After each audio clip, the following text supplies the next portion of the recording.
Thanks for joining me, Dr. Heidi Hanna. I'm Executive Director of the American Institute of Stress. We're going to talk about panic disorder. I know yesterday you gave a TED Talk on the cure for stress. What is your takeaways about the potential cure for panic attacks? So I guess a framework, as you know, of curiosity. I think curiosity is one of our most valuable human brain hardwired capacities. And if you think about it, from the time we were born, we're curious. We ask questions, we explore possibilities, and we gather information to customize an experience for ourselves in life. And genetically, about 20% of the population has a sensitivity that they process deeper into the brainstem, these potential threats in their environment. So if you know that about yourself and you can appreciate that and say, this doesn't make me a bad person, I just have this sensitivity and here's the benefits of it. Really, stress is just trying to get our attention. And if we try to minimize it or push it away, it is just going to talk louder to us. And I think that's really where panic comes. So appreciate that about ourselves, know that we're human, know that it's our nervous system trying to do us a favor, and start befriending our own nervous system by doing things like deep breathing and meditation and mindfulness, time in nature, humor, aromatherapy, massage, music. I could go on and on and on.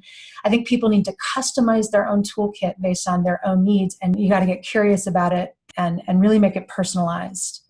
That's a great summary. I wanted to share with you something that you and I have spoken about as well, the use of technology to add to that. And one of the breathing at 6 breaths per minute, which we turned into a tool called My Calm Beat, which is on mybrainsolutions.com. But it's really breathing at 6 breaths per minute and following a breathing bar that has deep biology to do with the way carbon dioxide and oxygen are exchanged in the lung. And secondly, the control of our blood pressure. And these are deeply wired biological additional benefits that you get to all the great list of non-technological ways to circuit break and to prevent stress, anxiety, and panic attacks. And of course, that's fantastic. Yeah. And I would say two things about that, if I can, Evian. I think to think about it proactively and reactively. So there's coping with the feeling of panic and anxiety in the moment. And so you really want to have your go-to strategies for that. But there's also proactively retraining your nervous system, which is what you're talking about.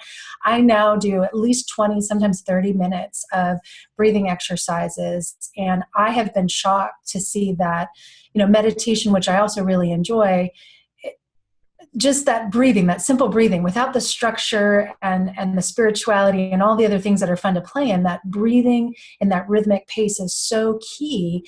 And what that does is it starts to soften, or like you said, it raises your threshold. So the triggers may be there, but they're not going to be as intense. So to really kind of separate that, I like to think of like a recharge toolkit for your own nervous system, one that you do proactively every day. Physical exercise is another one for me. Humor is another one. But I'm going to do this to train my nervous system, just like I would my physical fitness, to be stronger and more resilient. But then in the moment, and those breathing exercises, if you're doing them regularly, proactively, you can do them for 30 seconds, and they help you reactively to kind of re-anchor to that more calm state.